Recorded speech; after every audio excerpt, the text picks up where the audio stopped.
And welcome back into day number 2 of the TV24 Gridiron Challenge. And we have another big game coming up for you in just a moment. I'm Carl Brady. Gerhard Mathagani will be joining me. Chase Robinson will be down on the field. And our next matchup for the day is Hewitt Trussville, the Huskies of Hewitt Trussville, and the Wolves of Cordova, Tennessee. And as you see the Wolves there in their dark green coming all the way from Memphis. They're from Shelby County, Tennessee, right outside, just east of Memphis. So these guys have come a long way to play in this high school football jamboree, bringing their action all the way here to Jacksonville State University.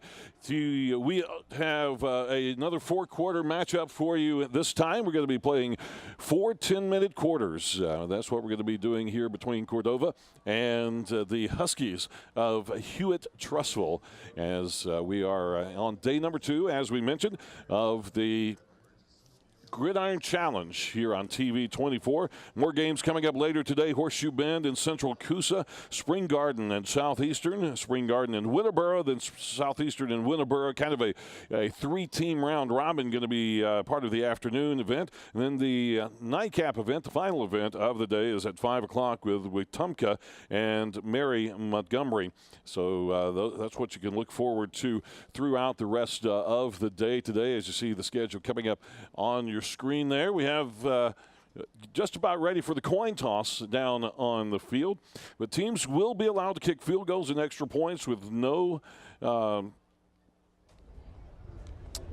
kicking game will not be 100% live. I think, no kicking. Field goals, extra points with no rushing. On 4th down, if they choose to punt, we will be moving the ball 35 yards down the field unless the team decides to go for it. And we will run the clock while the ball is being moved down the field on the punts, field goals, and extra points. Each team will have a one-minute timeout per half. No tiebreakers. There will be 1 minute between quarters, and the ball will change possession in the 3rd quarter, just as if it were a halftime. We will not take a full halftime between the 2nd and 3rd quarters, being a spring game. And there you see the team from Cordova, Tennessee, coming out on the field, meeting the captains there for the coin toss.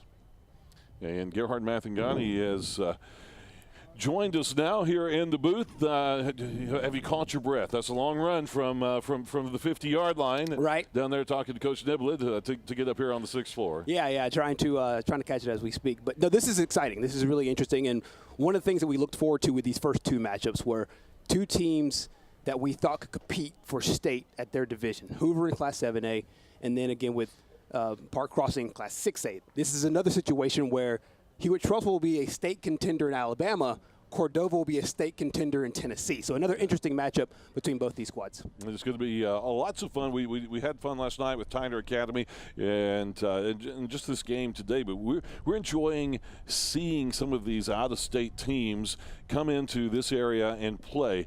Football's football, no matter where you go, but everybody's got their own little take on it, and it's fun to watch these out-of-state teams come in here and show us what they've got. Exactly, and just visiting with Tyner Academy Thursday night, and then again with some of the coaches and players from Cordova today, it was interesting that they are all excited to come down and play Alabama football because the I guess the reputation, I guess you would say, is that Alabama football is some of the best. And obviously I think that more lends itself to the fact that Alabama and Auburn have been on the national stage for such a long time, and both of those schools recruit from schools, high schools out of the state of Alabama. So there is this reputation that Alabama high school football is kind of the cream of the crop. So a lot of these teams from Tennessee and from Georgia that we'll see a little bit later today are really, really excited to come down here and play the Alabama schools, and the excitement is also paralleled from the Alabama guys playing these schools from Tennessee.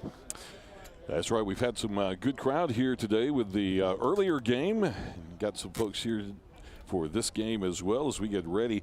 We say get ready to kick off, but there will be no kickoff. The game, of course, the kicking game will not be 100% live, so we will not have kickoffs. They'll just put the offenses out on the field, and it looks like Hewitt Trussville is going to be on offense first. And they'll have the ball at their own 35-yard line. to get this matchup started off today. And Gerhard, we've talked before, special teams is a place where for some unknown reason, that's where you have a lot of your injuries. So you want to avoid injuries during your spring game. You're evaluating, and the last thing you want to see happen out here is an injury. So the kicking game is not 100% live, so that you can potentially avoid some of the injuries. Absolutely, and these things are coaches' calls because, I mean, you're taking an inherent risk either way, whether you're playing special teams or not playing special teams. We saw in the last game with Hoover and Park Crossing, they wanted to go live special teams. That was a coach's decision, so we saw live kickoffs, live punts, and I think teams are better for it in the long run, but to stave off some of those injuries, a lot of schools like to, in spring games at least, and in fall jamborees, get rid of the potential injuries as it relates to kickoffs. We're waiting on Hewitt Trussville to come out on the field. We're not holding them for TV purposes, so we're just waiting on them to come out and get started. Here we go.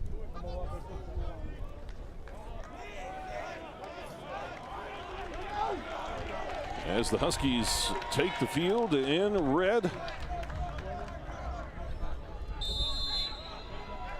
Hewitt Trussville Huskies will start off at first down. Quarterback's going to be number 17, Paul Tyson.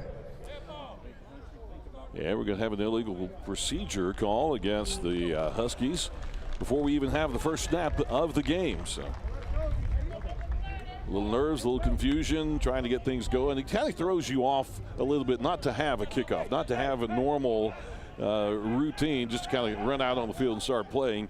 Everybody's a little bit off on that. This is a Hewitt Trussville team that is a very, very prolific offense. Carried by number 8, Elliott McElwain. Will gain up to the 41-yard line for Hewitt Trussville. He's one of the guys to look out for.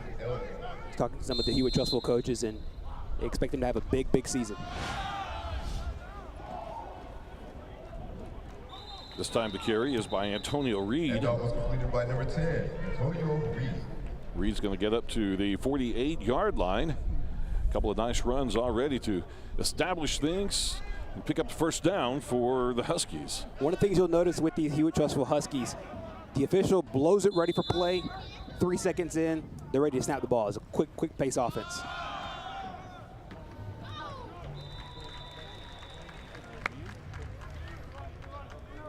Looks like McElwain on the carry one more time, and nice, about a 7-yard gain on the play for McElwain. He'll get down to about the 45-yard line. Second down for the Huskies. Man goes in motion, wide out to either side, single setback. Quarterback looks to throw downfield. He's got a man open, and he overthrows him just a little bit. The intended receiver was Daslin Worsham. Paul Tyson, the quarterback, had him open. Worsham had his defender beat, but he overthrew him just a little bit. Perfect play call and almost perfect execution. Weren't for just a little bit of an overthrow, but you saw a very, very pretty pass from their quarterback. And we talked about Hewitt Trussville liking to score and score in bunches. Yeah, we're going to have a flag coming in on the snap. The illegal procedure call against Hewitt Trussville. We'll back that up 5 yards. That'll move the ball back to the 50-yard line, right at midfield. Third down at the 50. Still be third down at about 8 yards, 7 to 8 yards to go.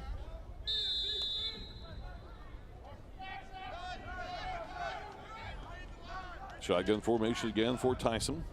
Fourth down, 50-yard Worsham line. back in motion. Short screen pass comes out to number 3. That's Logan Pitts. Michael Pitts will go out of bounds at the 42-yard line. He probably will be shy of the first down. It's going to be close. I would suspect we may see a measurement here.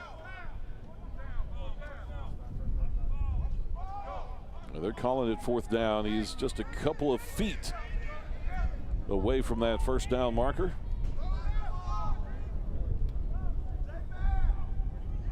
So 4th down and just a couple of feet to go for the Huskies. Huskies are going to go for it. Trips to the near side. One wide out to the far side. Paul Tyson, a quarterback. He's a 10th grader. Hand off to Antonio Reed. He's going to pick up the first down at the 40. Handoff received by number 10, Antonio Reed.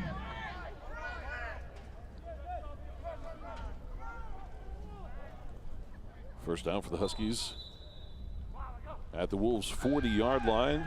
Tyson looks to throw. He has an open man on the near side. He'll stay in bounds, get down to the 21-yard line. The receiver there was Worsham, Dazzlin Worsham. It's a good play call here by the Hewitt Trussville Huskies, and they did it against the zone, just found the soft spot of the zone next to the boundary and comes up with a nice catch and a first down.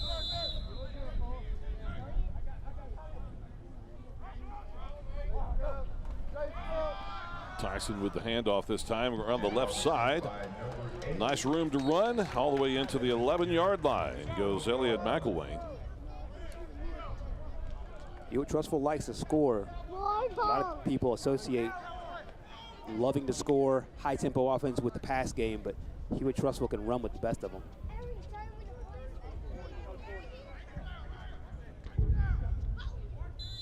First down at the 11-yard line for the Huskies. Tyson goes to the air again, short pass to the left side. Touchdown Hewitt Trussville. It looks like we're waiting for the call. There it is. Malachi Moore was the receiver. Just took a couple of steps forward, then stepped back, got the pass, and made his way into the end zone, an 11-yard play. Perfect execution, perfect blocking by the wide receivers down there. You'll take a look here on the corner of your screen. Just 2 blocks back to back, springs him free, and then Moore is able to get into the end zone. Well executed offense here by Hewitt Trussville early on. And this Hewitt Trussville offense scored 552 points last year, averaged 46 points per game. They set a team record with 78 points in one game. So this scoring right now that you're seeing is all a part of their philosophy. They love to score quick. They love to get plays off fast. And this first drive is a perfect example of what these Huskies like to do and exactly the reason why they're one of the favorites to compete for a North Championship. It's a good-looking squad right there. And seeing some of the fans from, this looks like might be one of the teams that's one of the teams that'll be playing later today, it looks like. They're not all in a uniform color, so. Parker Colburn added the point after, so our score 7-0 here early on.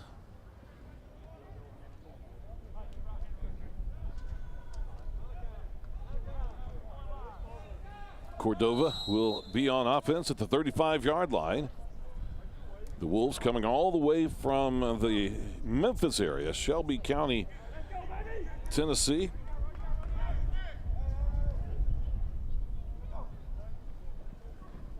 Quick pass across the middle to Joshua Hastings.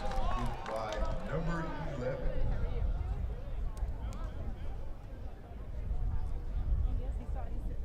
We're going to have a flag coming out on the play, though.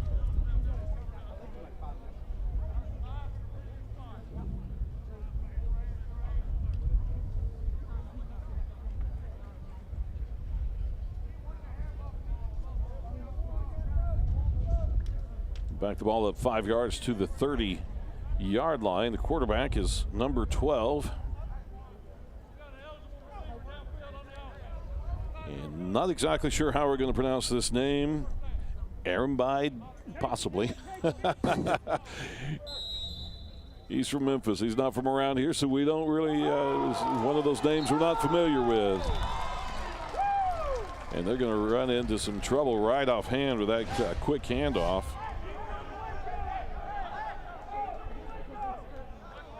Handed it off to number 3, Jeremy Banks, and he was immediately taken down by the Huskies. That was number 34, J.P. Robertson.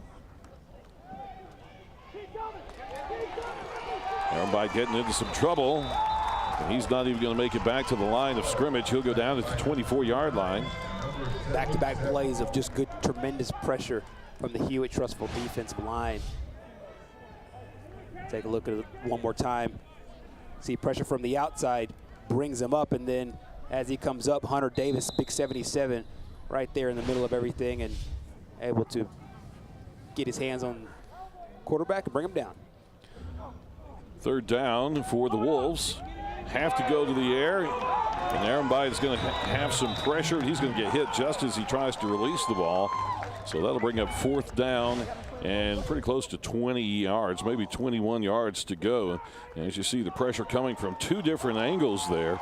He tries to get rid of the ball, but just can't quite get it out of his hands in time. So we're going to have a punt here. And, of course, with the non-live kicking game, we're simply going to move the ball 35 yards, call it a punt, and Hewitt Trussville will be back on offense. And our buddy Jason Bozeman there with the ball. Not Bozeman. Anyways, Jason Boatman, one of the officials out here today. Today's his birthday, so yep. Happy birthday to him. He told me earlier, we talked when he was taking a break from the Hoover game, there's nowhere else he'd rather be than calling football. He loves calling football, and here he is on his birthday. Won't say which birthday it is. Happy birthday to him. Hewitt Trussville back on offense. Tyson way downfield to Worsham. Pass is complete, and it's another touchdown for the Huskies. If it doesn't work, try it again. We saw that just in the last drive, and he overthrew him. He overthrew Worsham by just a hair. They go right back to this play, and take a look at this beautiful execution. Tyson just drops back, plenty of time to throw it. One-on-one coverage downfield. Worsham gets behind the secondary, and it's off to the races. And this is just a perfectly executed pass by this Hewitt Trussville offense. We talked about it earlier. This is a team that put up 78 points in a game. There's a lot of high school basketball teams that don't put up 78 points. Parker Colburn is the kicker, and he'll do the point after. No rush, of course, with the point after. And he hits it good, 14-0. 6:24 remaining in the first quarter. Action here at the Gridiron Challenge. Hewitt Trussville and the Cordova Wolves from Cordova, Tennessee, just outside of Memphis. This has been a huge Gridiron Challenge already, and we're just 2 days into it. We got another whole day coming up for you next Saturday. And in between that, we got the 18th and the 19th. Thursday and Friday will be the Calhoun County Spring Jam, the Calhoun County Jamboree games. That'll be live here on TV 24 from JSU. And then next Saturday, of course, a full day of continuing action like this today with teams from all over the Southeast coming in to participate and be a part of the Gridiron Challenge. And Cordova back on offense here. Let's see if they can get something moving this time, but not with that play. They're not going to do it. Jeremy Banks will make it right back to the line of scrimmage, but that's all he's going to get to bring up second down. Going back to the last series, this is now 4 plays in a row where Hewitt Trussville brings some heat up front. We'll see if Cordova will have to either switch up their blocking schemes or just continue to pound it and make Hewitt Trussville make an adjustment. Aaron Bide again with a handoff to Banks, and again, Banks nowhere to go.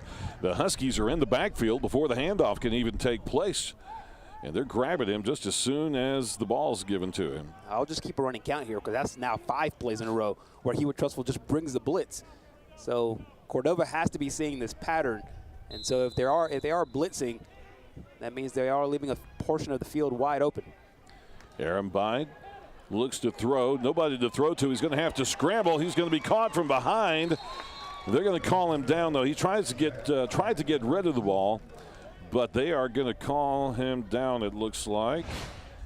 Let's see, pretty much in the grasp there. I believe that was Simon Miskelly, who it is for the Huskies, who had him. Let's see what they're going to do with the ball.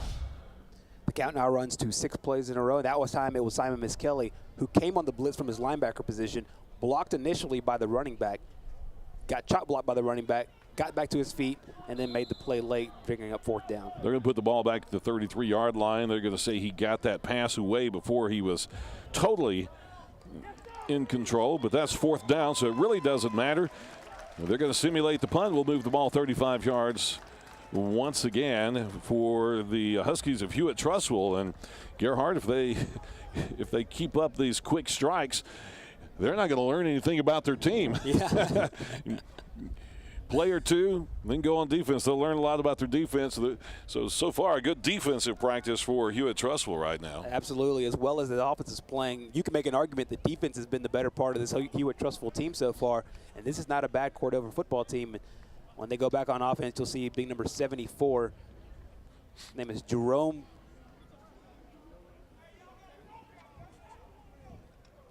Calvin is his name, Jerome Calvin. I want to make sure that it was correct on the roster as it is on the scout.com site. Scout.com ranks him as one of the top 100 prospects at the offensive tackle position in the country.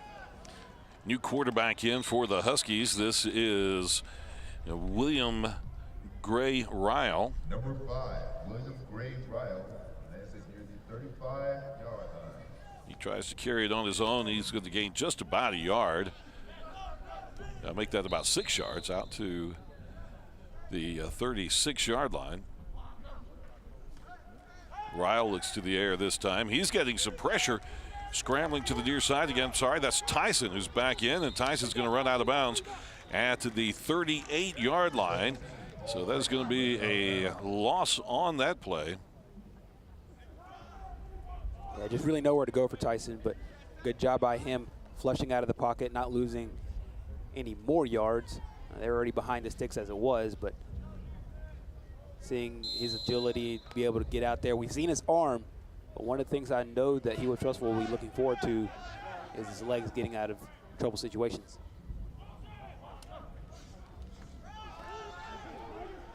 See another handoff for the Huskies. Tiger Wilburn is the running back who gets the call on that one. Wilburn, a 10th grader, and he'll gain to near the 47-yard line, and it'll be enough for a 1st down.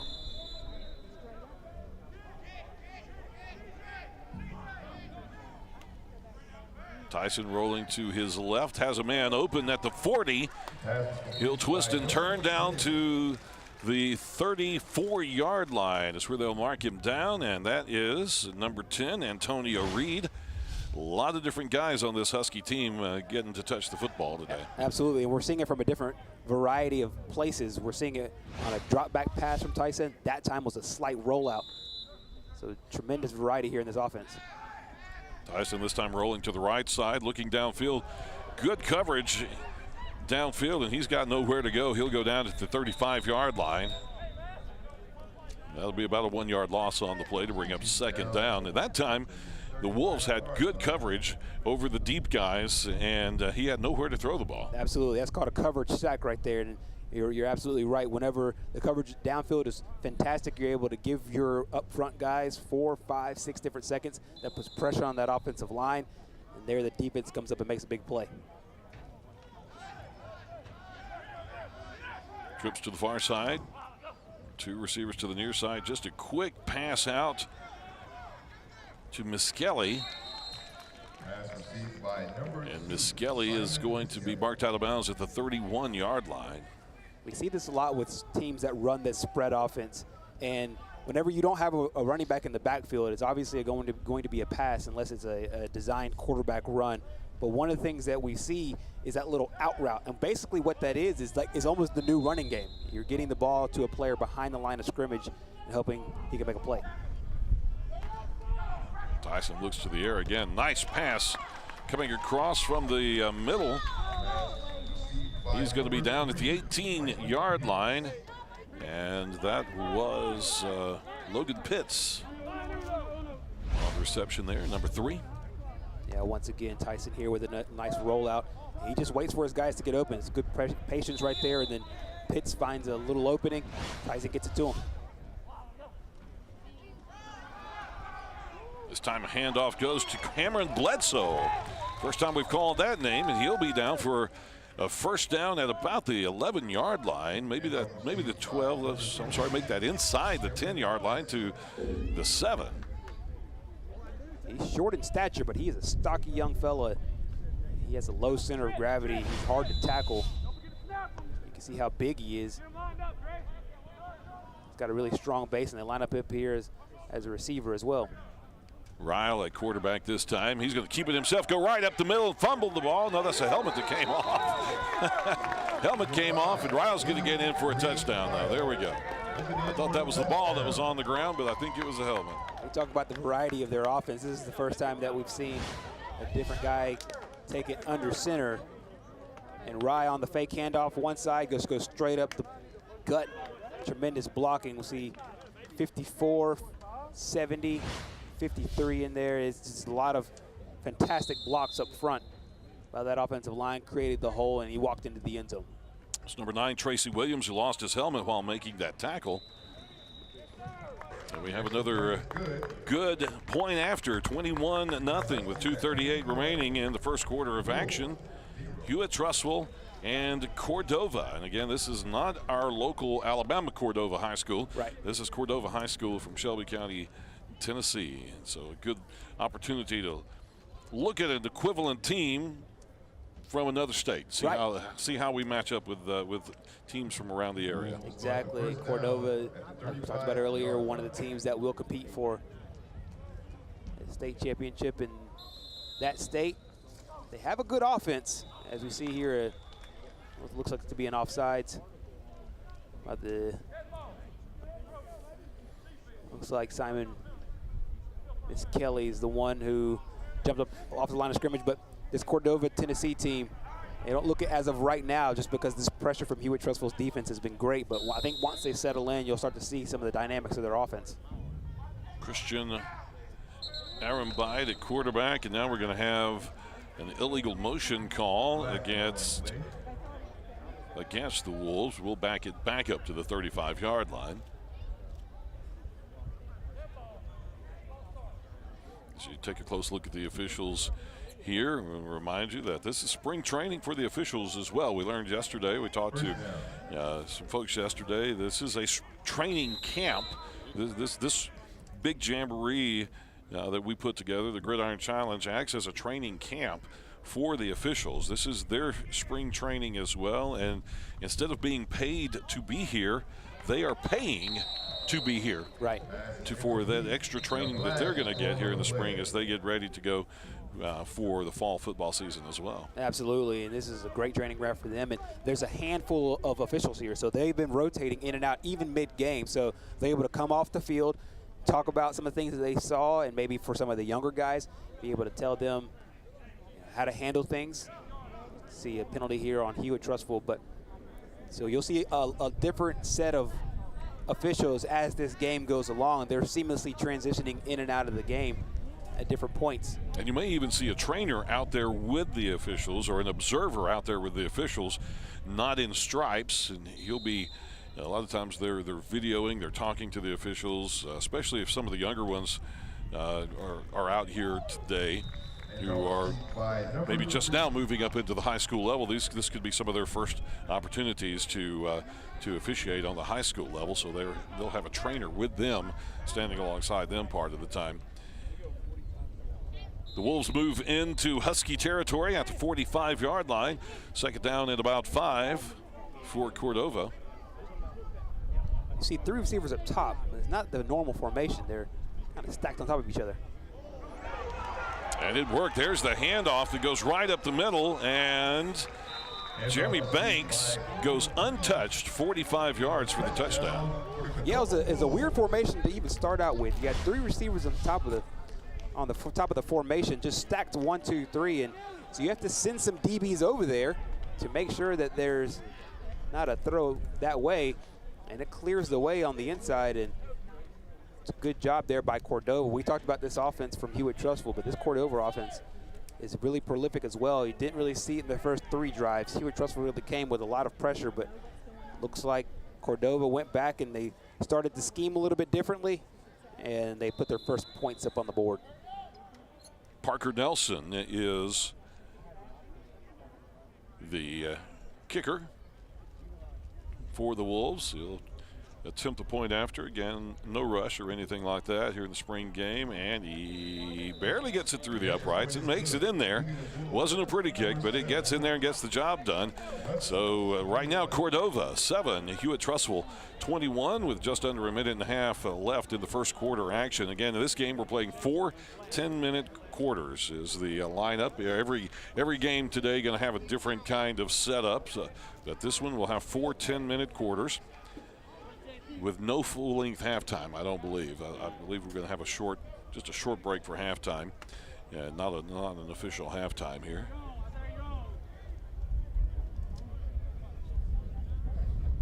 Head football coach for Cordova is Anthony Jones Jr.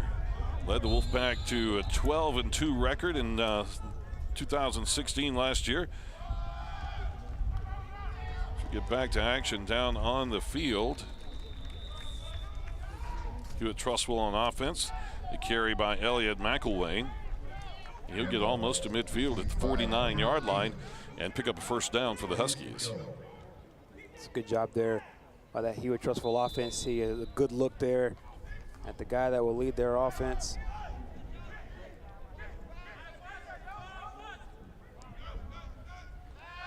Tyson back out to McElwain. McElwain, just a short screen pass to McElwain, and he'll make it to the 45-yard line.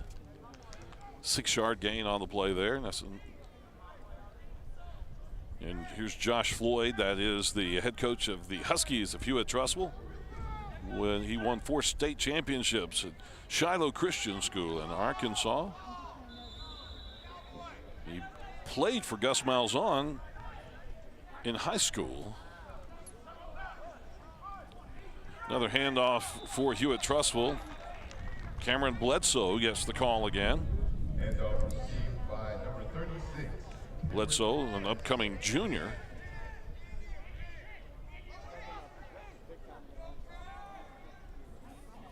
Third down and about a yard to go for the Huskies. That is the end of the first. And that will be the end of the first quarter of action here with the TV24 Gridiron Challenge at Jacksonville State University, Burgess Snowfield. So take a look at a couple of touchdowns as we go to break. We'll be back.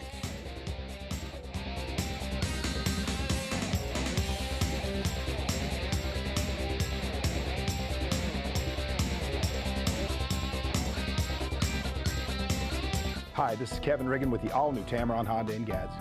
We're excited to be one of the newest and fastest growing Honda dealers in Central Alabama. And with every new Tameron Honda, you get a 250,000-mile powertrain guarantee. I've personally been serving Central Alabama for over 25 years with all your Honda needs. Come see me today or check out our website at TameronHondaGadsden.com. Tameron Honda in Gadsden, where you're going to love the way you're treated.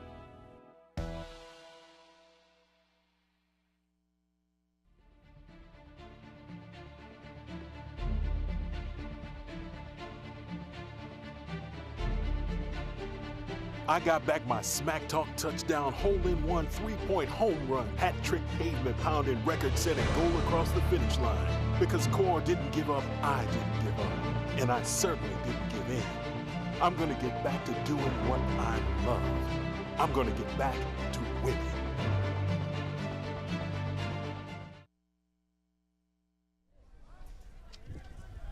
And we're back to action at the TV24 Gridiron Challenge. Hewitt Trussville 21-7 with the lead over Cordova High School of Cordova, Tennessee. We're starting the second quarter, so we flip-flop the teams around. Hewitt Trussville on offense at the 42-yard line. Third and about 1. That handoff to Elliott McElwain is going to be just enough to pick up the first down and a little more as he goes to the 39-yard line. Good job there by McElwain getting in there and getting that first down. It's really imperative with teams that like to throw the ball around to pick up those short yardage situations, continue the drives. Paul Tyson still in at quarterback for Hewitt Trussville. He's looking to throw, going long to the near side. Good defense and defensive pressure there. And that is number 6, Demario Luckett. who was an upcoming senior for Cordova. Did a good job to get in there and break that pass up without getting the pass interference call. Absolutely. Tyson for Hewitt Trussville, their star quarterback, is the great-grandson of the legendary Paul Bear Bryant. And he's looking to throw again. He's getting some trouble this time. He drops the ball and is going to be recovered by the Wolfpack. They say they've got it anyway. We'll uncover the pile and see what the official says. Tyson comes up with the ball in his hands, though. They will call this, they will call it, no signal yet, but it looks like they will call it Hewitt Trussville football. But it looks like just a situation where Tyson was looking to find somebody, and by the time he did, that tremendous defense by Cordova, led by, looks like number 9, Tracy Williams, able to get in there. And so, as he was tucking the ball after that, it looked like he was going to throw and then tried to tuck it, and he just lost the grip on it. So third down at the 49-yard line. They've got to go all the way to the 29-yard line to pick up their first down. A big loss on that play. And we're going to have a flag. We're going to have whistles and a timeout. So it looks like a timeout going to be called. We'll wait on the official notification, but it looks like a timeout called by Hewitt Trussville. You're seeing that Husky offense. We talked about 17, Paul Tyson. His backstory is he is the great-grandson of Paul Bear Bryant. He went to Mountain Brook and then transferred over to Hewitt Trussville. He's one of the star players that will be a quarterback if the class of 2019. Already has a few offers on the table, and everybody says, does he have an Alabama offer yet? Not positive about that. I know he has a few offers, including one right here at Jacksonville State, a couple of other FCS schools, and so he has a great lineage as it relates to football, and it's a good look at him right there. 6'4", 210 pounds, and he'll be a good one. He's just a junior, so we'll see him as he continues to move forward in his college, high school career, and then on to the next level.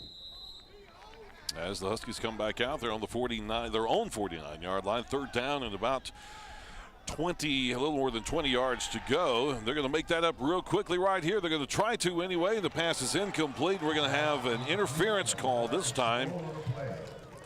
The intended receiver was Worsham, and this time a pass interference call could go against DeMario Luckett. And this is just a backbreaker if you're Cordova. They was third and a zillion yards to go, and this will looks like it'll be. There must have been some penalty. contact before the camera got to him. Right. Because there was none at the end there. But this will be an automatic first down.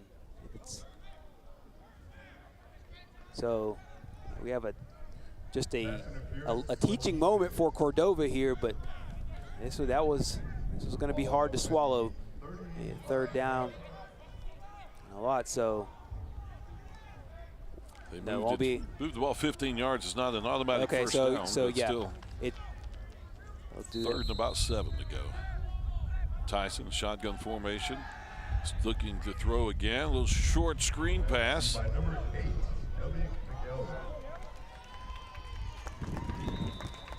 And that's McElwain. That'll go all the way into the 17-yard line to pick up the first down. Good play here on third and short. Able to get the screen pass off. McElwain, who's done a lot for this Husky football team so far, picks up the first down here. Ball down at the 17-yard line. Tyson out to Worsham. And Worsham is going nowhere. He actually made it up to the 15-yard line, but kept struggling, and they pushed him all the way back to the 17. So basically, no gain, no loss on that play to bring up second down.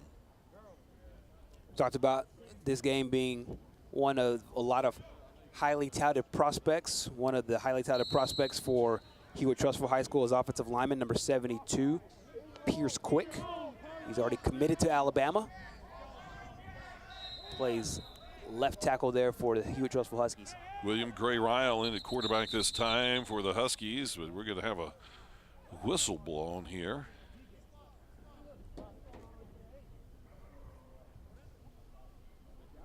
No flag, but had the whistle. Not sure exactly what was happening there.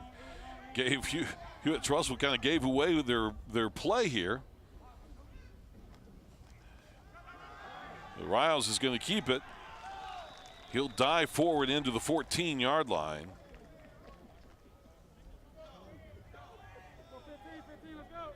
Tyson was lined up as a receiver and then went into motion. It looked like they might try to give the ball off to him. He's back at quarterback this time. Third down for the Huskies. Handoff goes to Bledsoe down to the 10. Seeing a lot of guys make plays for this Hewitt Trussville offense, and whenever you are as high prolific as they are, you really can't go to just one or two guys. So we've seen Bledsoe, we've seen McElwain. Obviously Tyson has done it with his arm. And a touchdown catch already for Worsham. So this is a team that likes to spread it around. So you're looking for individual stats. Hewitt Trussville is probably not the place to look for one guy to do everything, but collectively they have a firepower unit. Field goal attempt here, going to be a 27-yard field goal attempt. It's up, and it is good by number 42, Parker Colburn. And we'll add 3 to the score for Hewitt Trussville and make it 24-7. 6:21 remaining in the second quarter of action here at the Gridiron Challenge.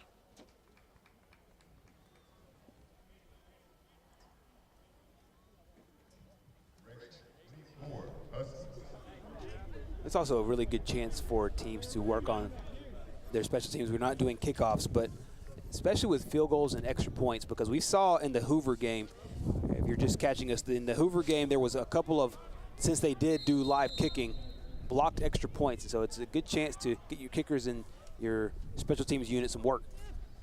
Cordova back on offense, and they're going to go for the quick strike as well. Pass is complete inside the 30-yard line. Jacoby Hewitt, the receiver there, Christian Arambide at quarterback. Nice pass, laid it right over his inside shoulder. And it's a first down for the Wolfpack at about the 26-yard line. They got exactly the defensive look they wanted, one-on-one, and they were able to take advantage.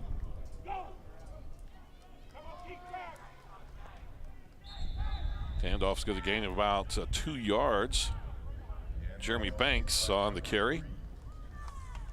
Cordova showing a very similar type of offensive strategy as Hewitt Trussville. With as soon as the ball is blown into play, they're snapping the ball. They're not wasting a lot of time off the play clock or anything like that. They're getting the ball into play as soon as they can. Aaron Bide looks to pass, and that was going to be a kind of a timing route, but Hewitt got held up by the defense, and so it was incomplete. It's good defense there by the Huskies, and it looks like that's 21 Michael Pace out there in coverage. And that's the exact same play that got them to this point, was just a one-on-one with no safety help on top. So it's a good job there defensively by the Hewitt Trussville Huskies.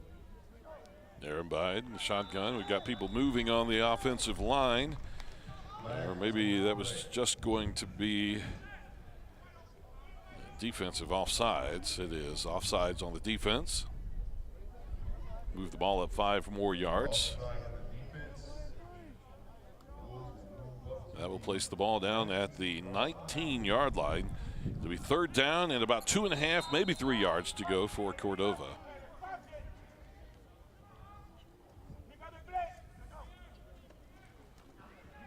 Hand off to Banks again. He's going to gain maybe a yard on that play, if that much. And that'll bring up fourth down now for the Wolves. It's a good job by Banks to keep his feet moving. And moved it up, slightly, not even an inch or two, but it brings up 4th and short. So a decision here for the Wolves. I do not see a field goal unit coming out, so it looks like they'll go for it here on 4th and short.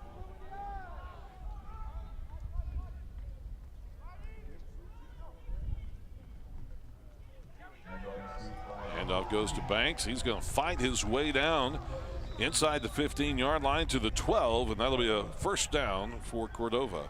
It looks like Cordova's done a great job making the adjustments that they had to make. You saw earlier in the game, especially in that first quarter, a lot of Hewitt Trussville blitzes, pressure situations, bringing guys off the edge, bringing linebackers in. Cordova's really settled here nicely.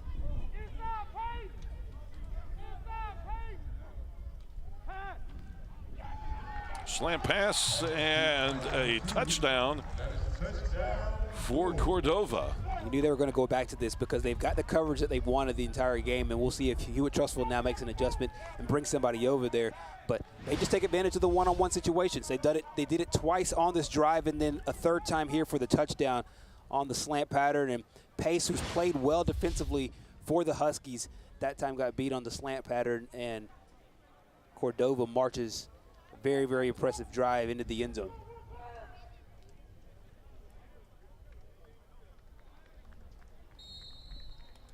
We'll see the extra point attempt here. Number 81 is not on our roster. The extra point is good, leaving the Wolves at 14 and the Huskies. Looks like it is on the Oh, you on have a it, you different have it over page, there. right? Yeah, you have another page. I only have one page. Right. Yes. With the information that we do have, that is Eddie Hernandez, the kicker for these Cordova Wolves. And so, good job by Cordova. Got the defensive coverage that they wanted. Long pass, bold play, went forward on fourth down, got it. Then go back to the one-on-one situation, slant pattern into the end zone. So this Cordova offense really needed to make adjustments for what Hewitt Trussville was doing, and they've done so really, really well. No kickoff. Hewitt Trussville back on offense. Tyson with the handoff. This time to Antonio Reed. Reed pushes his way to the 43-yard line, almost to the 44-yard line. He'll be about a yard and a half shy of the first down. Reed, an upcoming junior. He'll be a junior when the football season rolls around. All these kids got about 2 weeks left in their school year. Another handoff to Reed. This time Reed does pick up the first down. He'll go to the 48-yard line. Nice carry there. We still see the first team offense for Hewitt Trussville. Plenty of weapons. We talked about their offensive line and Pierce Quick. And there's Paul Tyson. Talked about him earlier as well. He's thrown a couple of great deep balls. See if they go back to the air here. Tyson looking way deep, and pass is complete to Worsham. Dazzling Worsham across the goal line. Another touchdown for the Huskies. It's just a beautiful pass there by Tyson, and I'll tell you what, between Tyson and Worsham, this is a deadly combination here for the Hewitt Trussville Huskies. Just a nice, easy drop back, and then they got the one-on-one coverage that they wanted as well. And then watch this move going into the end zone like a track star, getting across there and into the end zone. Worsham has hair and has game. Multiple touchdowns on the day, and you can tell right now he is a favorite target for big number 17 as those two hook up with all smiles, deservedly so. Point after is up and good for Hewitt Trussville. It's Parker Colburn, the place kicker for the Huskies. So we'll come back out, put the ball down on the 35-yard line one more time for Cordova. And Cordova moving the ball very well, as you see the secret escape hatch on top of the field house over there where they have to go to get the footballs. That's good stuff right there. I'm sure it is hot up there on top of the field house. I think I'd stay down inside the hatch as well. I could definitely until imagine. It was time to come up. First down for the Wolves. Aaron Bide, quarterback. Pass is incomplete. His intended receiver was number 11, Joshua Hastings. The pass was just a little bit high. I think Hastings took his eye off the ball as he had to jump to get it. And might have lost his concentration a little bit, feeling the defense coming up under him there and thinking he was about to get hit. Absolutely. We talked about some of the top players for both sides, and whenever Cordova is on offense, take a look at that offensive line. I think 74 is the most highly recruited. Jerome Carvin already has offers from places like Georgia, Tennessee, Auburn. Aaron Bide going across the middle. Pass is incomplete. Again, the intended receiver was Joshua Hastings, and Hastings would like to have a flag on that, but he's not going to get it. Yeah, he was looking for it, and I'm not sure if it's warranted. I think he thought that beforehand that the defensive back, the number 12 there, Trevor Sisk, had his hand on him. Petition for the call, but no flag to be found, so it brings up 3rd and 10. 3rd and 10, 35-yard line for the Wolves. Aaron Bide, man goes into motion. Pass to the near side. He throws it behind his intended receiver. Intended receiver was Travis Green. I think Green was probably supposed to come back for that and just kept going.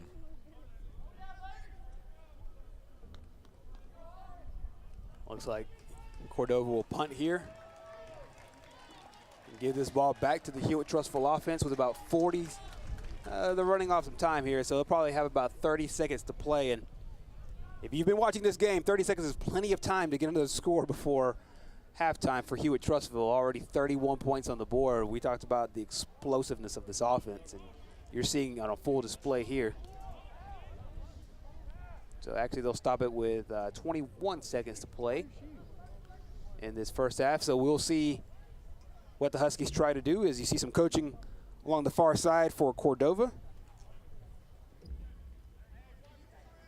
First down for Hewitt Trussville, their own 30-yard line after the simulated punt. Again, 21 seconds to go in the second quarter. And again, I don't think we are going to have a full-fledged long halftime. I think it's just going to be the typical 1 or 2 minute break as we've been seeing during the normal quarter breaks. We will have a possession change, though, going into the third quarter. Tyson looks to throw again, and he short hops it to his receiver, so it is incomplete for Hewitt Trussville. Logan Pitts was the intended receiver. Yeah, trying to get the ball along the outside, and we'll see if they this time try to go deep for a longer pass play here. They get their calls from the sideline. And unlike other teams that maybe have a wristband or go to these card charts, I've noticed with the Hewitt Trussville offense, they just get their call straight from the sideline. So it's just one guy giving the call. Tyson looking across the middle, and some bumping and pushing going on, but we're not going to get a flag there either. The intended receiver was Logan Pitts. Defensive coverage there for Cordova was number 7, Asa Booner. And that's going to take us all the way down to the end of the second quarter of action here at the Gridiron Challenge at Jacksonville State University, brought to you by TV 24. We'll be back.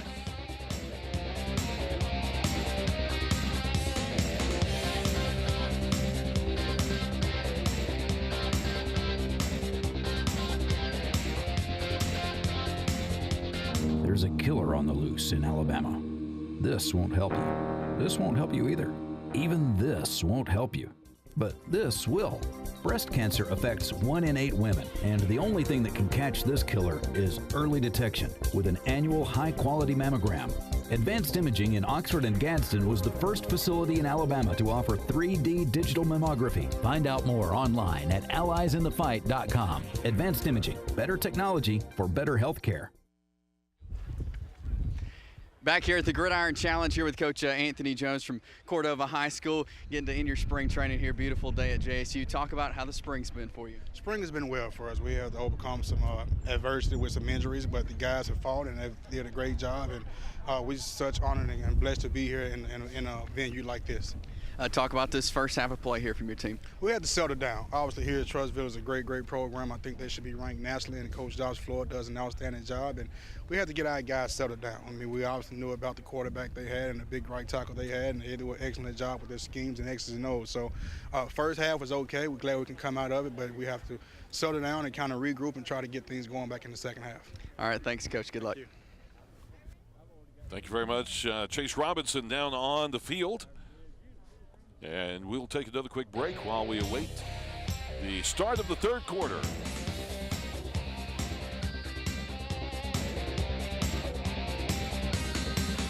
The 2017 college football season kicks off in Montgomery. The Guardian Credit Union FCS kickoff will open the college football season on Saturday, August 26th at 5 p.m. Central Time on ESPN.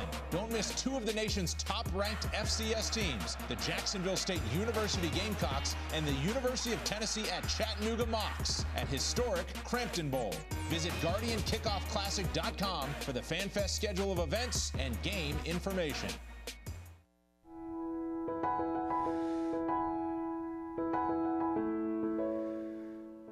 You will take more than 672 million breaths throughout your lifetime.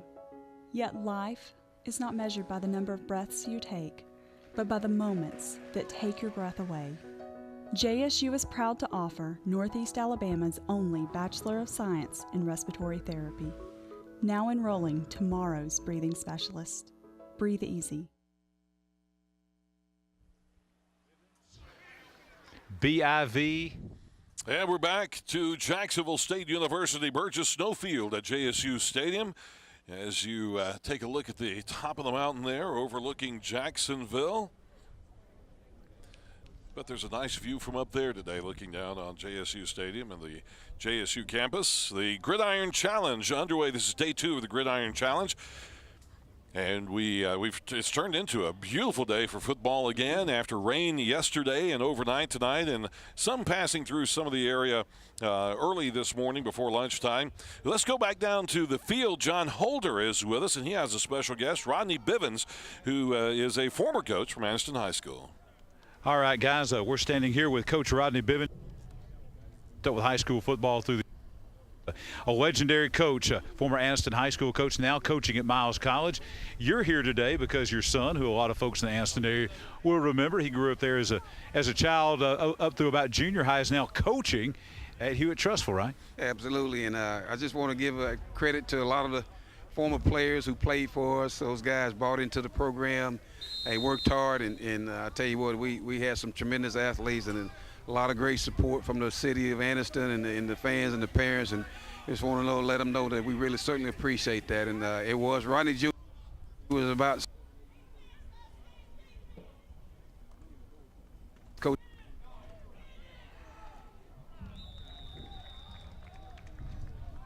All right, some technical problems with the microphone there down on the field, but good to see Coach Bivens from Miles College. A lot of local connections to Miles College we've been talking about on TV 24 News. Gerhard, you've been covering the Miles baseball program. The head coach of the Miles baseball program is from Oxford High School, played baseball at Oxford High School, and those guys won their SIAC conference championship just a few days ago, and will be playing in their regional tournament coming up in the next couple of weeks. So yep, they will play in the Division II South region part of the tournament there. And like we said, there's lots of local connections with that Miles College baseball team, starting off with Coach Ty Roberts, and then also got players from Gadsden, players from Boaz, players from Oxford, players from Jacksonville as well. And congratulations to them. They'll be playing pretty soon here in postseason. 3rd and 1 for Cordova, and I don't think that they're going to make it. They're not going to get that first down. It's going to be just shy. Jeremy Banks on the carry. Let's go back down to John on the sideline. Okay, we had a little microphone problem there. We're back with Coach Bivens. Coach, you were talking about Rodney Jr. coaching wide receivers here at Hewitt Trussville. Obviously 31 points in the first half, and the receivers have been really big here, so obviously they're having a productive first half. Yeah, they are, and the entire team, with Coach Josh Floyd, tremendous guy, good Christian coach, family man, and they do a great job. They're just well organized. I've always been impressed with the organization that he has every time I come watch him play, every time you come watch him practice. And Coach Floyd and his staff do a great job here at Trussville. How long has Rodney Jr. been at Hewitt Trussville, and how long now have you been at Miles? Well, I've been at Miles. I'm ready to start my 4th season, and Rodney's going into his 3rd season and here at Trussville. He's been around. You know, he started at volunteer at Spain Park, left there and went full-time with Pell City, and then there from Pell City to Hewitt, in Tuscaloosa, Hillcrest in Tuscaloosa. From there to Central now, back at Hewitt Trussville. So he's been around football, all of his life. He has some tremendous coaches and other influence beside myself who's really molded him and helped him become the person and the coach that he is today. You know, there's a rich tradition at Anniston High School through the years. Great football throughout the history of that school. But you were there probably during the golden age of Anniston High School football. Part of that assistant coach in that '89 state championship team, the head coach in the '94 state championship team. What do you recall from those years at Anniston? Well, I tell you, I was just really thankful that Coach Holiday brought me along with Anniston, and the thing that stood out is the love and the passion that those players had for playing football. You know, they were winners, and the thing that really stood out is the unity and the way they really bonded and came together. You know, when we first got to Anniston in '88, you know, we had a little bit of turmoil. We lost the first 3 games of the season and bounced back and ended up going to the quarterfinals of playoffs. And of course, the next year we won it, and after Coach Holiday left, when I took over, you know, we just kept that same tradition. We kept the same work habits, and we kept the same enthusiasm and the love for the community, and we just always involved the community in whatever we did, and the community really embraced the high school, embraced us as younger children being born in Calhoun County, and that's really a blessing. Well, Coach, we'll let you get back and watch Rodney coach, and we'll also let you watch the wide receivers out there and see how they're doing. Thank you for being with us. Rodney Bivens, one of the legendary coaches in Calhoun County history, and now coaching at Miles College, and his son coaching here with the Hewitt Trussville Huskies. Thank you, John. As we come back, we're going to take a look at the touchdown run here by Jeremy Banks. The senior running back breaks some tackles at the line of scrimmage, and then he is on his way to the end zone for Cordova. Great play by Cordova. Great time to get back on the scoreboard for them as well. All the momentum seemingly went to Hewitt Trussville, but it's a good job there by Cordova. We heard Anthony Johnson speak with Chase at halftime saying we were good once we started to settle down, and it looks like they found that groove here in the 3rd quarter. And you saw John's interview with Rodney Bivens and talking about some of the great years he had there. He was the head coach there for 7 years, and like John said, part of that state championship team in 1994. His teams won 53 games over the time there, really kind of the golden age of Anniston football in the early and mid and then into the late 90s as well. It's a good look at Josh Floyd and the Hewitt Trussville offense. This is a very, very, very strong football team, and they're making a lot of noise in Class 7A ball. The point after attempt there for Cordova was no good, so 31-20 is your score. 5:55 remaining in 3rd quarter action. Tyson goes to the air, and he's going to overthrow Worsham. That was kind of a broken play. Tyson just looking for anybody who may be open. Worsham was going to be open by the time the ball got to him, but just a little bit too much on it. Yeah, this is one of those plays when they go back and look at the film. This will be a dangerous play because the play does break down, and then Worsham, to his credit, gets out of his pattern and continues to go downfield. Just a bit overthrown there, but it could have been 6. 2nd down, the handoff for Hewitt Trussville. By the time the handoff goes to Tiger Wilburn. Wilburn will be a junior coming up in football season.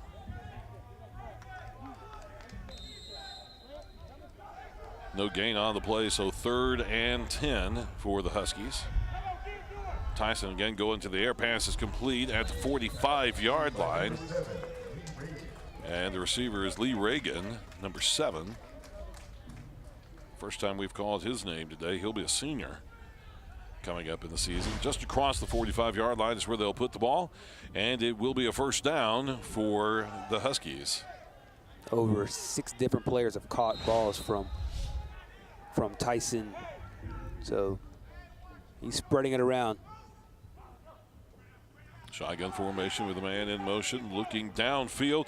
Pass is complete to Logan Pitts. He's wide open. Right down the numbers. Touchdown for Hewitt Trussville.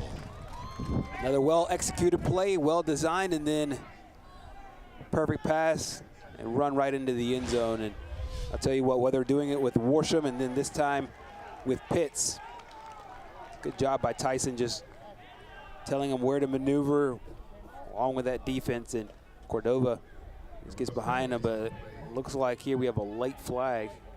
Yeah, we're going to have a flag back here on the 45-yard line, so it looks like that's going to get called back.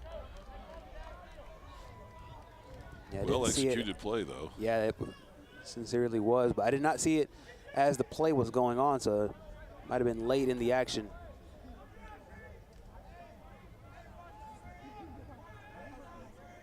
See what the call is. They haven't said what the call was, or we missed it.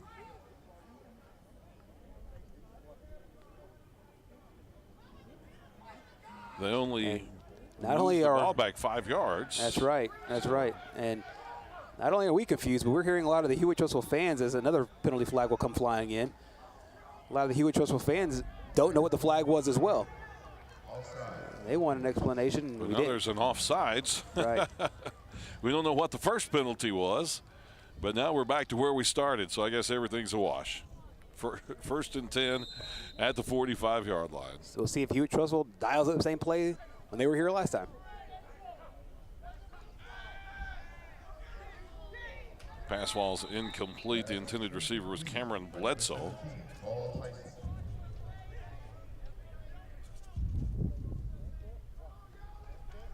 Second and 10, ball at the 45. Action starting to slow down a little bit. Everybody's moving a little bit slower, not snapping the ball quite as quickly, taking a little more time getting their plays in.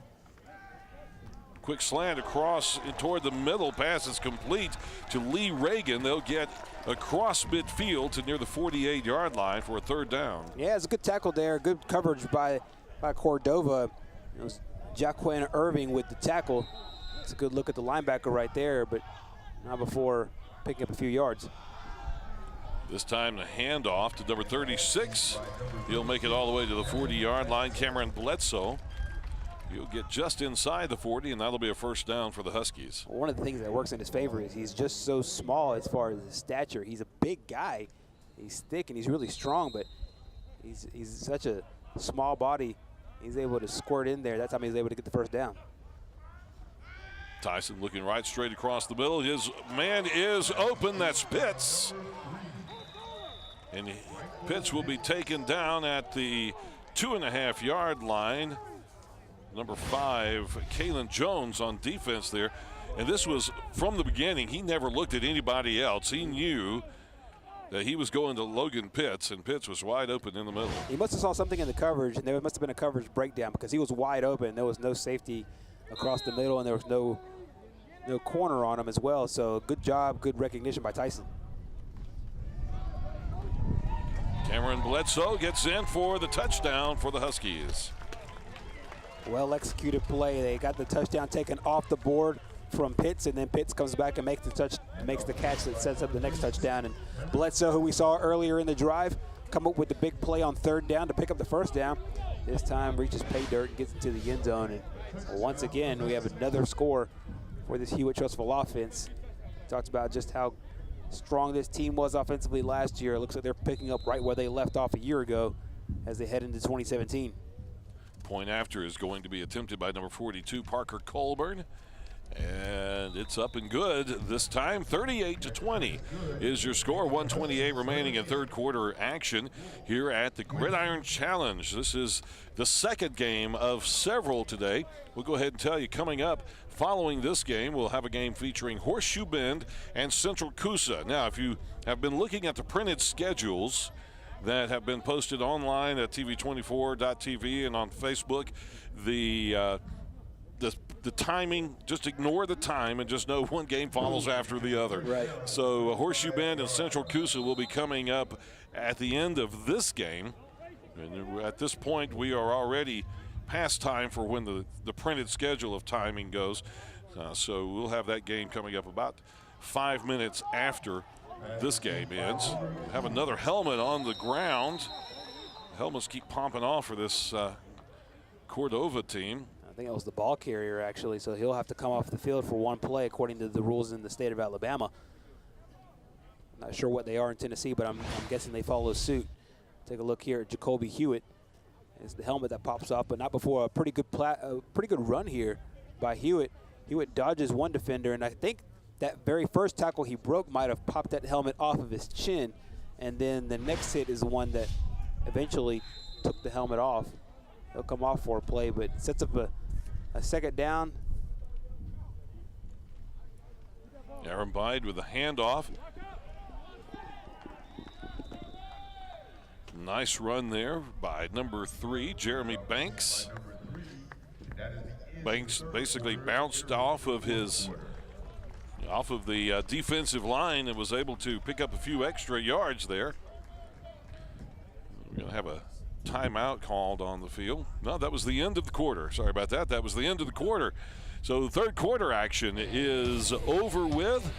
38-20 is your score. We'll take a break and be back with the fourth quarter in a moment.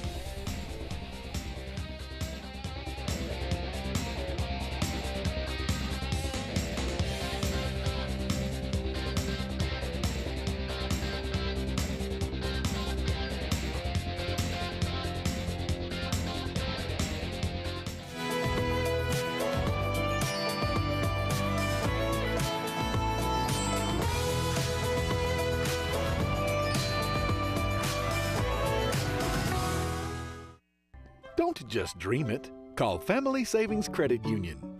Right now, get something you want for as low as 2.24% APR. You can even apply online or by phone. Family Savings Credit Union, where your money grows with you and your family. If you or someone you know takes monthly medications, you know the problem. Easy Meds from Downey Drug is a breakthrough program that packages, labels, and dispenses your meds accurately. With Downey Drug Easy Meds, it makes it so simple. I don't have to fool with all of this anymore. I don't forget to take my meds anymore. I get all my prescriptions at the same time each month. This is so simple. Call Downey Drug and find out more about Easy Meds. Medication management made simple. Welcome back to the Gridiron Challenge for 2017. Hewitt-Trussville and Cordova in action right now down on the field. Carl Brady and Gerhard Mathangani with you with the play-by-play action and color action from up here on the 6th floor of Stadium Tower at Jacksonville State. Third down for Cordova. The handoff again goes to Banks. And he looks like he's going to pick up enough for the first down. He'll get to the 46-yard line, maybe a little bit beyond it. Good short run there by Cordova, and then we've seen the pressure all day long, and we talked about Simon Miskelly. He had a great first half, especially that first quarter. He comes up there from the bottom of the pile, and you know, Hewitt-Trussville, with the kind of offense that they have, really takes the pressure off the defense because they're able to score so quickly. Aaron Bide going to the air very quickly. And speaking of scoring quickly, here we go. Another one with Cordova, the Wolfpack. Nice long pass play there. And this time the receiver is number 19, Travis Green, the touchdown. 2 times in a row we saw Hewitt-Trussville do this, and now it's Cordova's time, where they have a receiver on one side, and it's just one-on-one coverage. And it's really not bad coverage there by Cody Madison, number 6. But he's able to slip past Madison. And that is Big Richards going into the end zone, or excuse me, Green going into the end zone. So Travis Green, nice pitch and catch there on offense for Cordova. We heard in the interview Coach Jones for Cordova talking to Chase earlier. He said that we just need to settle down, and once we do, especially on offense, we're able to make things happen. The 2-point conversion is no good. It looks like Hewitt was the intended receiver there. Didn't get the foul call, didn't get the penalty. But once again, Cordova coming up big offensively.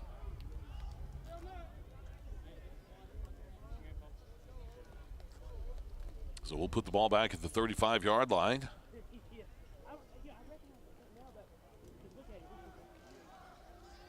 And Hewitt Trussville will come back out with 7:40 remaining in the fourth quarter of this particular matchup of the Gridiron Challenge.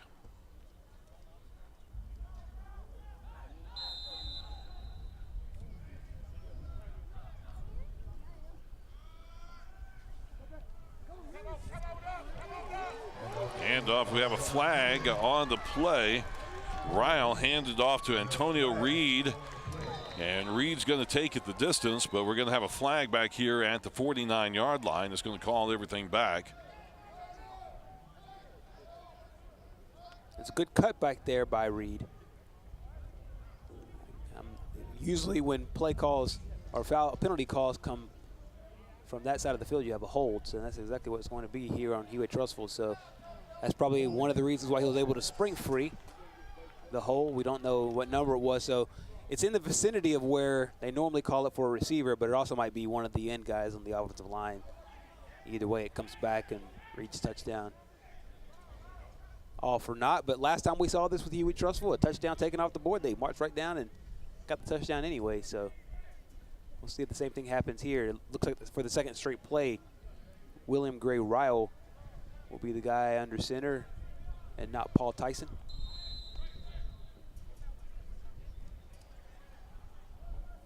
So first down from the 41-yard line for the Huskies. Ryle, the handoff. Bledsoe's going to dive forward, and he'll gain a couple of yards to about the 43-yard line. Handoff received by number 36, Cameron Bledsoe.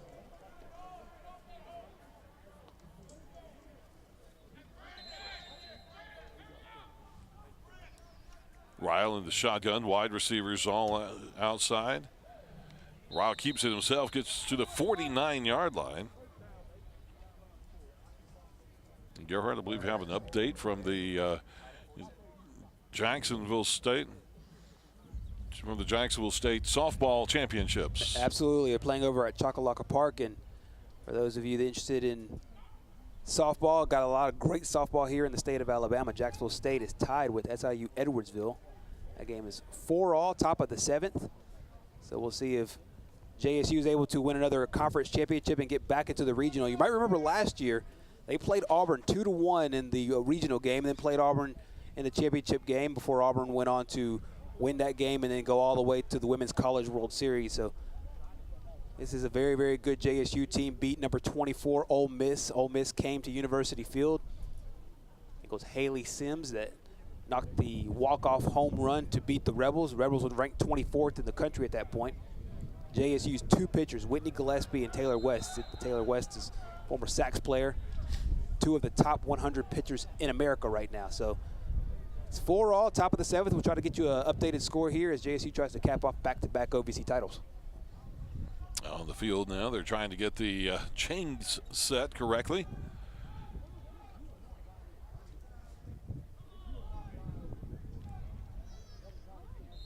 Looks like some volunteers are operating the chains at this point. First down from about the 46-yard line for Hewitt Trussville. Ryle goes to the air. He finds Bledsoe at the 35. It's low, but it is going to be a completed pass at the 35-yard line. And another first down for the Huskies. Good job there by Bledsoe getting out into the teeth of that defense. We've seen him coming out of the backfield, but this time he just kind of really finds the soft spot of the zone and nobody really around him. It's a good job by him getting out there.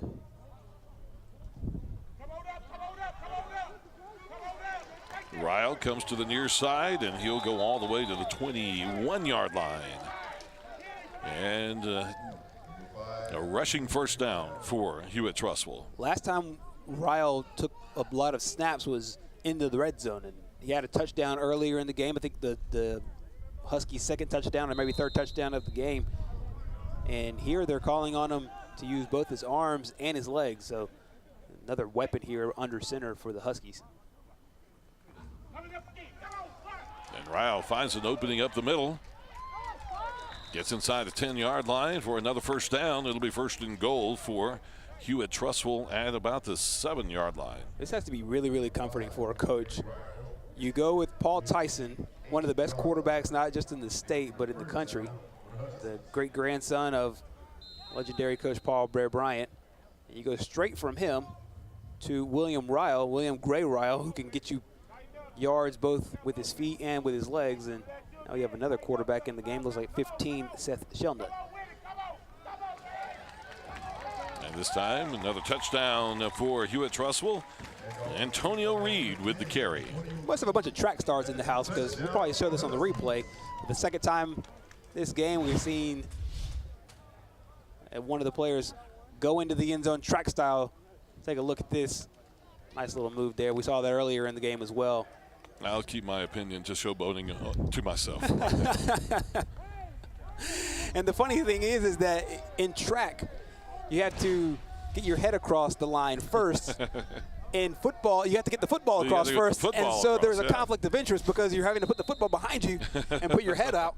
And that's kind of backwards in football. But nevertheless, it gets the job done. They are both getting in the end zone. I'm pretty sure that Coach Floyd has no problem with it as long as the ball gets in. Now, the first time the ball comes loose, Coach then Floyd there will might put be it a into problem. that. Exactly. So we got Parker Colburn out with the point after again. Nice long point after is right on target. 45-26 is the score with 1:20 left to go in the fourth quarter. The Horseshoe Bend getting ready. Trying to get a little bit of warm-up going on outside the stadium there, because they won't have, but they'll only have about 5 minutes to warm up inside the stadium once they get in. So everybody getting their warm-ups outside and coming in, getting ready for the next game. Absolutely. Horseshoe Bend will take on Central Coosa in the third game of the day. After that, it'll be Spring Garden and Southeastern. Really, Spring Garden, Southeastern, and Winterboro all play a bit of a round robin with each other over the next 3 games in the nightcap with Tumpka and Mary Montgomery. New quarterback in for Cordova for the first time today. And he's going to have a long run for his first play of the game, and that is number 16, Demario Richards. Richards does a good job there. All the way down to the 31-yard line. Absolutely. It looks like I think at this point we just have a running clock at this point. They're going to let this time run on off and not stop the clock here for the end of the game. Time enough for 1 or 2 more plays possibly, and handoff there for Cordova. I think either way, lots of good takeaways for both squads. And obviously for Hewitt Trussville, all you have to do is look at the score. Their offense was as advertised today, and being able to get into the end zone a bunch of times, especially early. Their defense looked good early. Cordova really came back on offense a little bit later. So really a lot of things that both teams can work on. Hewitt Trussville will obviously point to that defense, especially in the second half. And it's whenever you have an offensive team that scores as much as they do, one of the things you worry about as a coach is your defense in the second half, because you'll play a lot of snaps with that high-power offense. But it's a good job by Hewitt Trussville to kind of rally and regroup. For Cordova, give them credit. They got hit in the mouth early, down 3 touchdowns early in the game, but Coach Jones knew his guys would rally, and they did. They settled back in here, and they put up 4 touchdowns, and so they've looked good as well. So lots of good things for both teams to carry on into the summer. Another quarterback in, and he's going to be sacked for Cordova rather. That's Austin Wiley getting to take a snap. And after the timeout that was called there by Cordova, they're going to try to rush everybody back into position and try to get another snap in. And they're going to do it, and not going to make it. Well, were we going to – the whistle blew with 1 second left. But I think they're going to call it and let that be it. Our final score, 45-26. Of course, final score numbers really don't mean a lot in spring games because you're out there practicing. You're seeing what your team's got.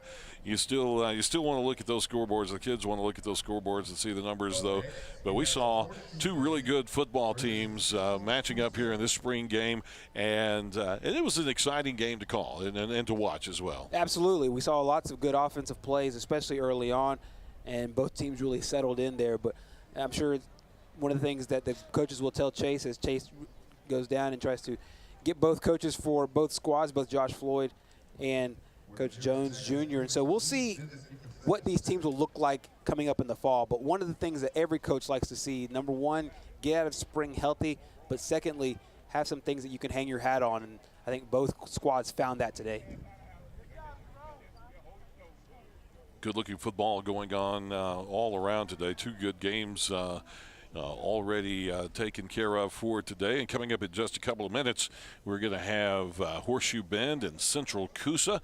And they'll play the same format as this game with 4 10-minute quarters to be played with no halftime as the teams are out on the field. They're doing the post-game handshake. Let's go down to Chase. Well, Coach Jones, we talked to you at the end of the first half. Talk about your second half there. Well, we came out well, and the offense went right down and scored, and we had to sustain some things on defense. We had to tighten some things up on the defense side of the ball, but I think we'll be fine. We're extremely young, so but our heads goes off to here's Trussville and Coach Floyd. Man, he has an awesome program down here in Alabama. Talk about some things you saw from your team you want to improve for next season. Well, I think time you play a team with the caliber over here at Trussville, you have to come to play and have to put your hard hat on because those guys are physical. They can run, and they're extremely well coached. So I like the way we responded to it sometimes. So we'll get better this summer. All right, thanks. Season. All right, there you have it. I believe that's going to be the only coach we have at this point. So, Gerhard, your thoughts? Yeah, it's a good look there at Coach Josh Floyd. We'll see if Chase can catch up with him as well. But one of the things that I saw from Hewitt Trussville that we knew was going to be one of the themes of this program is scoring. And they can score in bunches. We talked earlier, they set a team record, over 550 points, and then 78 points in one game. Tremendous offensive performance by Coach Josh Floyd and his club. And Coach is now here with Chase, as you see, so we'll throw it down to Chase. All right, thanks, Gerhard. Coach, a good way to end your spring today with a big win. How's spring gone for y'all so far? Well, it's been great, man. It's been a lot of fun. That's why we play a spring game. We always try to schedule somebody that's a great opponent. We're fortunate to play a team that has a lot of players, a lot of athletes. Those guys went 12-2 in the semifinals in the state of Tennessee last year. So we want to challenge our guys in spring. But I'm really proud of our guys. We've got a young group. We've got a few guys back that are experienced starters, but and that's how we looked in the spring, honestly. We'd have some great days, and then we looked like we were really young at times. And that showed today, I felt like. But overall, I like our effort. Talk about some of the things you saw from your team today you may want to work on for next season. Well, I think we gave up some big plays on defense. We got to do a better job of, keep some things in front of us at times. But, at the same time, those guys made some plays. On offense, I thought at times we didn't execute like we should have. I know we scored some points, but we were fortunate to have some big plays as well. So, you got to give them credit. Players over there. All right, well, thanks, Coach, and good luck next season. Yeah, thanks for having us, sir. Appreciate it, man. Had a good time. Thank you very much, Chase, down on the sidelines. He's going to be making his way up to the press box for play-by-play, and John Holder will be joining him for the next game as well as we take a break, and we'll come back to the Gridiron Challenge in just a moment.